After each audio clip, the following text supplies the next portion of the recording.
Hi everyone, I'm Riley Davison, and today I will be presenting my thesis, Impact Investing, a Performance Evaluation.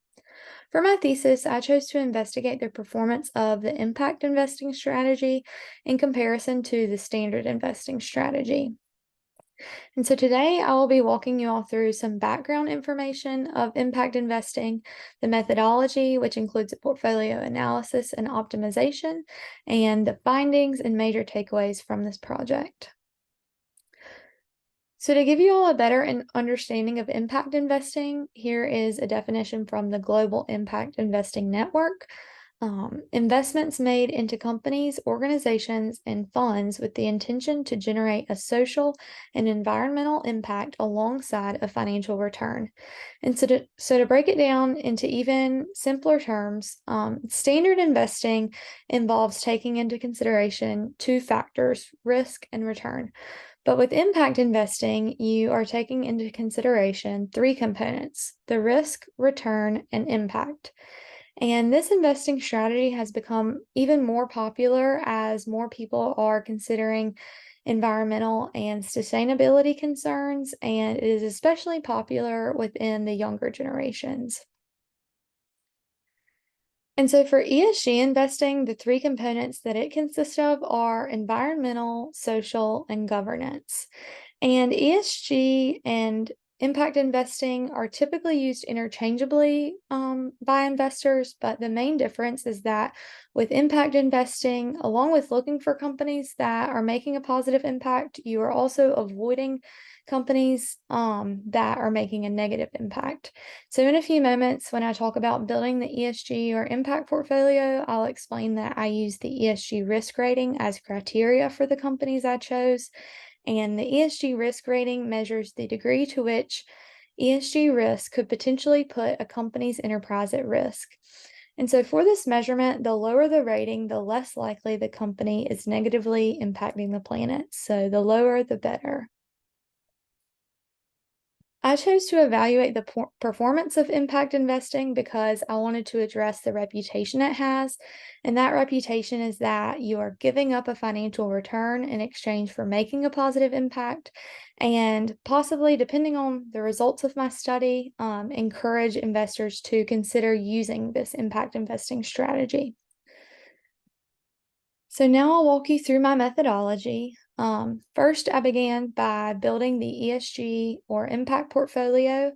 I did this by establishing the risk rating criteria of 20 or less for the companies that I would choose.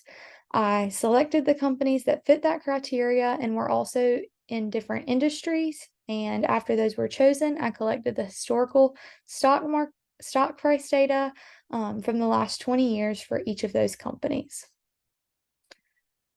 And this is the list of the companies that I chose, and as you can see, they are all from different industries. So after building the ESG portfolio, I decided that the best way to evaluate its performance would be to compare it to the stock market index, the S&P 500. And so the S&P 500 is the stock market index that tracks the top 500 companies listed on the stock exchange in the US. And it can be seen as a representation of the state of the economy, and it is commonly used to compare to other portfolios' performances.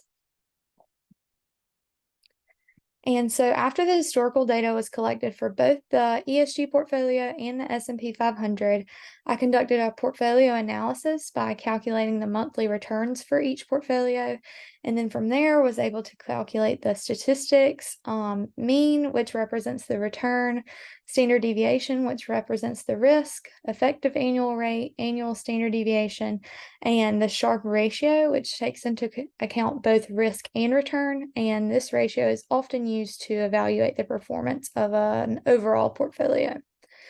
So next, I was able to optimize the ESG portfolio, and I created three different portfolios: the risk averse, risk taking, and risk neutral. And I was able to create these portfolios by adjusting the weights of the individual ESG stocks based on the risk preference of each portfolio.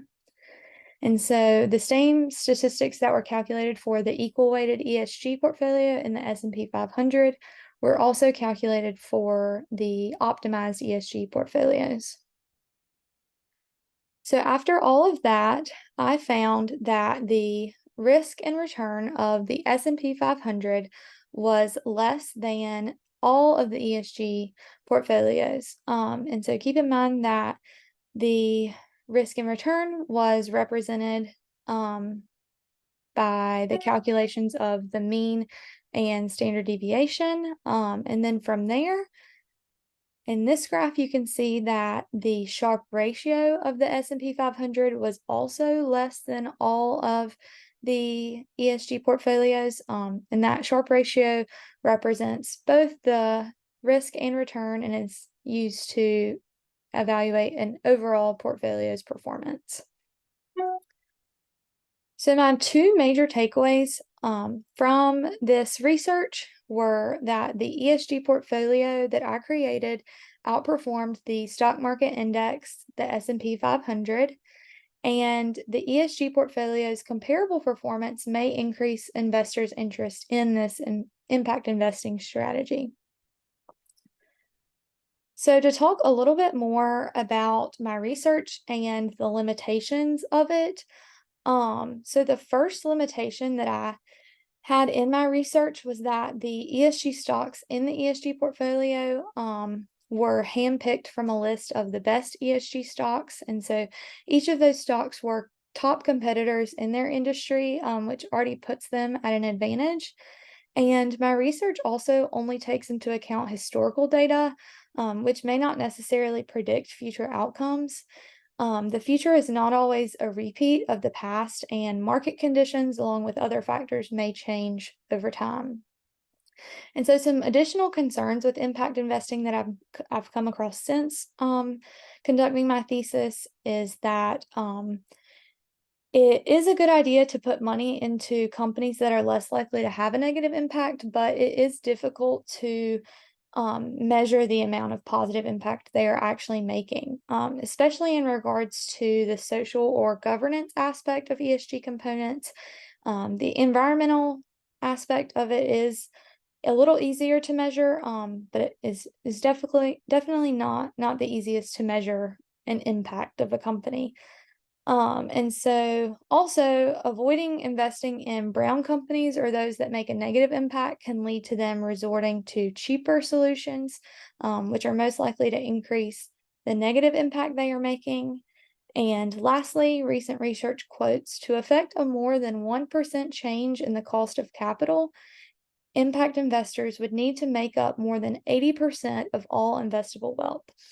And so even though the idea of investing in impact investments is good, many people believe that majority of investors will need to start investing in them to really make a significant impact on our planet.